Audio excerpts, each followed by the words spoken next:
First off, let me say I'm no music expert. I'm sure I'll get a lot of people angry with what this video consists of, but it's something I wanted to talk about. And what's the point of doing any of this if I can't talk about whatever that's on my mind? I haven't listened to everything Aubrey Drake Graham has put out, but I really do love his music. Take Care and Scorpion are some of my favorite albums to listen to on repeat. Drake has had somewhat of a messy history. Although some can spend a lot of time speculating on rumors and beefs, that's not what this channel's about.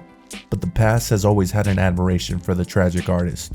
A tortured artist is a stock character and stereotype who is in constant torment due to frustrations with art, other people, or the world in general.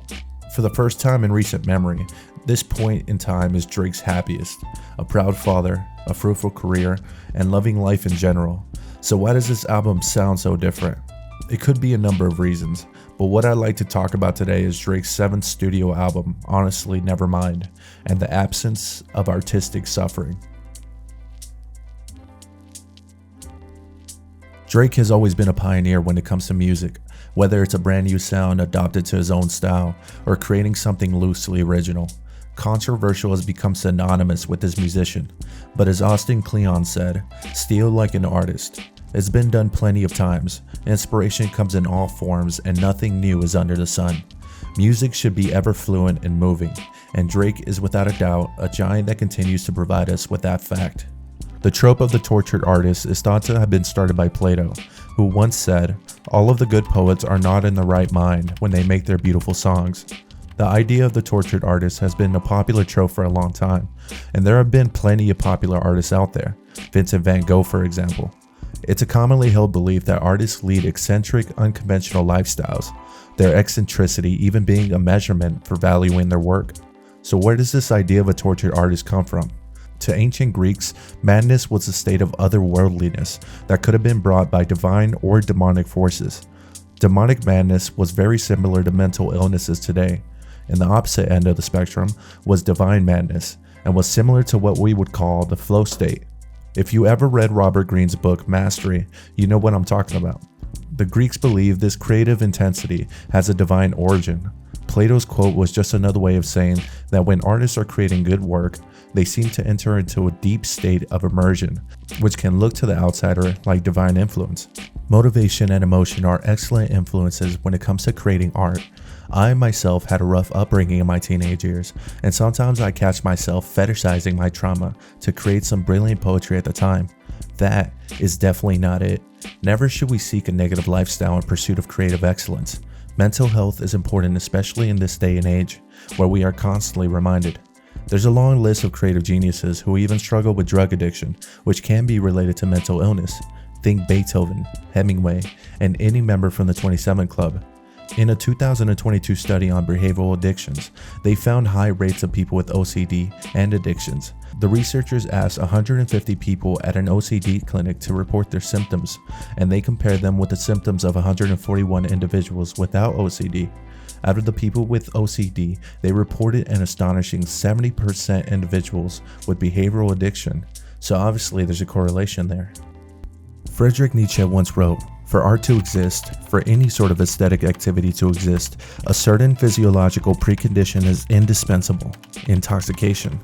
Nietzsche was a bit of a downer, but the truth is creative types are no more likely to become addicts than people who don't have creative traits. Research shows addiction is mostly determined by a combination of genetics and stress factors. Low-functioning neuroreceptors happen throughout genetics, which basically means weak dopamine receptors. You know that nice little feeling when you get a like on your most recent Instagram post? Yeah, that feeling. So when your brain struggles to provide these happy chemicals, addiction can develop. Neuroscience has found that people with weak dopamine receptors typically have risk-taking and novelty-seeking personality traits. These characteristics are usually found in creatives, and the most famous for that matter. So this could suggest a link between creative people and addiction, as well as a very loose connection to mental illness. There's even been multiple studies that have found rates of mental illness were several times greater than average in creative professions, according to Victoria Tischler of the University of West London. Regardless of this information, it is not in the best interest of the creator to associate themselves with this label. The tragic artist trope has been criticized for romanticizing mental illness, treating it as a necessary ingredient for creativity. According to a study conducted at the University of Southampton, artwork is perceived to be superior if the observer is told that the artist is mentally ill. However, research found the famous artist's less renowned work was produced when their mental illness was the most severe. So really, is it your quality of work or just what the audience perceives as great? Alongside risk-taking and novelty-seeking behavior, creative types usually also have a sensitive nature, keen artistic perception, and expressive abilities. These aspects of creative personalities leave a person vulnerable to the exhaustive effects of experiencing life with intense emotion and an incessant desire to creatively express these emotions. It's natural to express intense emotions into your own work, and if you're in a different place in your life, for example, happy and content, then your work will be different compared to struggle and animosity. Drake has always been in a sort of feud or controversy in the past while working on albums, but now that he's in a better place, the music sounds different. He's even said so himself in a video he uploaded saying, "It's all good if you don't get it yet."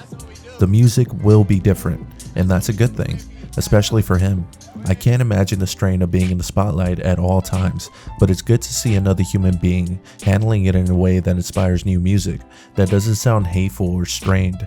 Honestly, Nevermind is a great album that demands a dance floor, and I can't imagine anyone staying angry or sad while dancing to some playful music. There's a lot more to life than focusing on accomplishments or the next move. On the release of the album, Drake actually visited this restaurant named Prime 112, where he celebrated with his friends.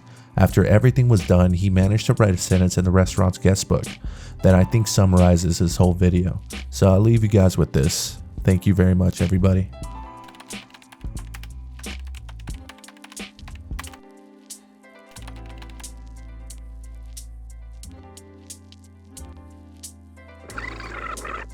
Friedrich Nietzsche once wrote, "For art to exist, for any sort of who once said, all of the good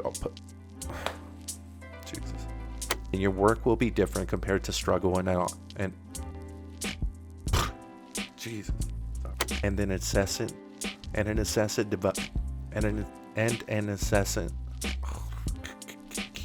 Beethoven. Oh my God, Jesus Christ. Out of the people with OCD, Jesus, again,